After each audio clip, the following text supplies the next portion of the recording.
If you're translating in your head, then you know that that's a frustrating way to speak English.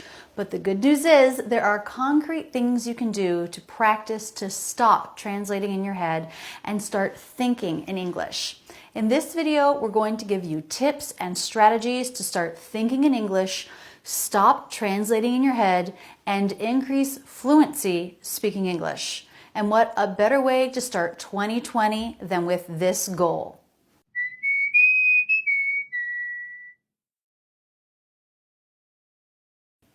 First, I want you to name one reason why you want to start thinking in English. I want to learn to think in English so I can easily participate in conversation. Whatever your reason is, I know it's a good one. And I think in 2020, you can make that happen. The first tip is to start simple and name objects around you in English. I remember when I was learning German and I was doing this, I had to learn the article as well. Der, die, das. Der Computer. We don't have that in English, but it doesn't hurt to really focus on the pronunciation as you're thinking of simple objects. In fact, that's why I started my YouTube channel and even my academy. When I was learning German, French, and Italian as an opera student, I couldn't find any resources that focused enough on pronunciation. And I knew that to be effective, I needed the right pronunciation right from the beginning. So I created my YouTube channel and my academy to put pronunciation forward. So take a moment as you're naming objects to think about pronunciation. Closet. Box. Million subscriber button. Cool. Globe. Window. And if you're not sure about the pronunciation, listen to some native speakers. You can use an online dictionary. Also, Youglish is a great resource for this. This record is replicated on every computer that uses the network. Computer-generated movies are really mainstream today. Something that we couldn't possibly do with our classical computers. They want him to be able to distinguish, the telephone from the computer or whatever they did with him. Computer, computer. They're all saying that with a flap. Computer, a flap instead of t, a T sound. Computer, computer, middle syllable stress. If you can add this step of focusing on the pronunciation and listening to native speakers, awesome. If not, if you only have 15 seconds and you're naming as many objects as you can, that's okay too. So that's step one, and it's simple. Take a moment, look around you, and name all of the objects that you can in English. If you can do that very easily, then you can move on. But if that's a challenge for you, spend some time on object naming. Every time you're in a new room, a new environment, take a few seconds to do it. Note words you don't know, look them up, learn them. The context will help you remember them. The next step is to think in simple sentences. Stop right now and think of the beginning of a sentence. I'm hungry, I'm tired, I'm working. Do it in English. I'll wait a few seconds. You're starting with I'm.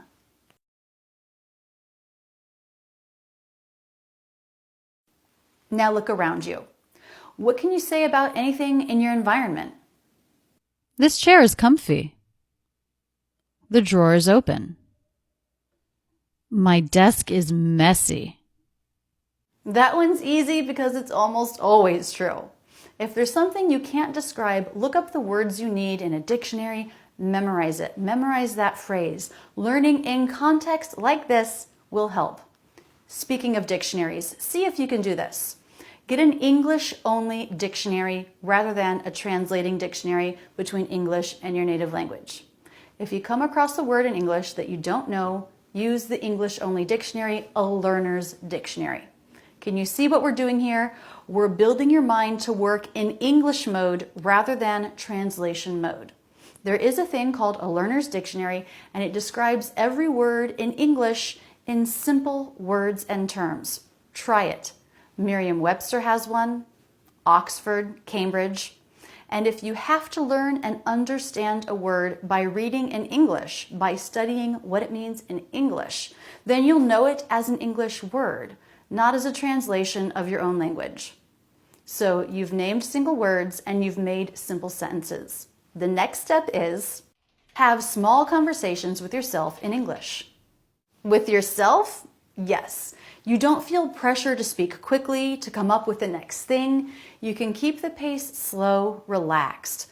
I absolutely did this when learning Spanish. In fact, I remember a car trip that I did by myself from Sarasota to Gainesville, where the whole time I spoke to myself in Spanish. If this is hard for you, stop and give up.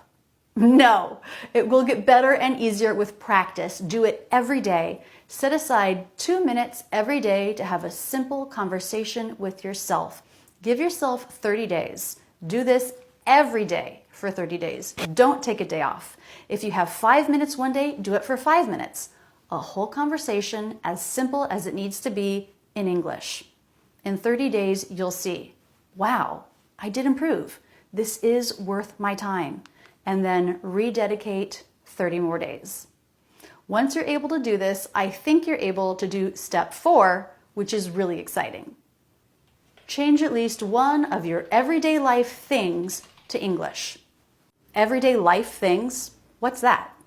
Switch your calendar to English. Use the English months and days of the week and write what you're going to be doing in English. Or do you do to-do lists? Try it in English. A grocery list, or change your Facebook settings so that your language is in English. Everything you see, you've got a friend request, and so on, will be in English.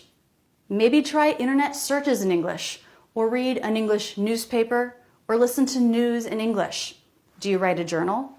Try writing it in English. Yes, I love this. Take one thing every day and do it in English. Switch your brain. Every morning when you wake up, before you get out of bed, take 2 minutes to think about your day in English. Here's another idea of an everyday thing you can do in English. Take one thing like getting dressed, making breakfast, getting from your car to your desk, cleaning up. As you're doing it in your head, narrate in English. Laundry day. That's light. That should go there. Let's see, does this need to be sprayed for stains? Yeah. Better spray it. All right, let's load up the washing machine. Oop, that's too light. That should go there. Okay, shove it all in. And let's get some soap. Where is that? Here it is. Put it in there.